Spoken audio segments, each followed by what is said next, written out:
Кажете ми дали не съм подкрепяща жена. Моя мъж ще участва на Витоша 100 и разбира се, малко преди състезанието, трябва да ми поръчаш еди какво си. Какво е то? Цял комплект, който му трябва, за да издържи по време на цялото състезание. Който не знае, Витоша 100 е 100 км бягане или каране на колело. Мисля, че имаше и двете заедно. И така, имам нужда от енергийни гелове, магнези, електролити и още 100 неща ми изброи. Аз цъкам в сайтовете да търся какво да е. Така да е, влезнах при моите любими Endurance и видях, че има цял комплект за Витоша 100. Така да е, един бърз анбоксинг, който вече аз съм го отворила, но просто да ви покажа какво съдържа в един комплект, който съм взела, и това са енергийни гелове, които тази кутийка е с цели 10. Изотонична напитка, мисля, че беше, да. Тук са 5 броя. Енергийните барчета, които вече за трети път поръчвам и много ги харесваме. Бърз въглехидрат, бърз и бавен. А това е...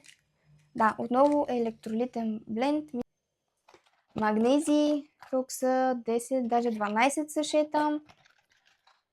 Хора, това всичко трябва да си го сложи в една раница, с която да бяга после, като освен това трябва да има и вода в себе си и кръпички и още какво ли не, защото той ще бяга над 10 часа сигурно. Дано е по-бърз. И още едни електролити.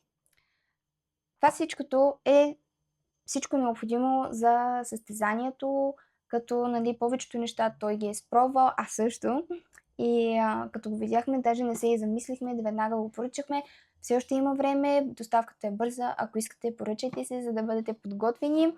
Разбира се, освен за него, аз поръчах и на себе си нещо. Аз си поръчах цяла кутийка от гелчетата Селкарнитин и зелен чай. На мен лично те ми се отразяват много добре, въобще нямам никакви проблеми с стомаха, дават ми енергия и също така забързват метаболизма. Аз ги използвам, когато тичам по-дълго, плюс това в момента е по-горещо, аз съм с малко по-ниско кръвно и това малко ми подпомага да си поддържам тонуса по време на каквато и активност да е.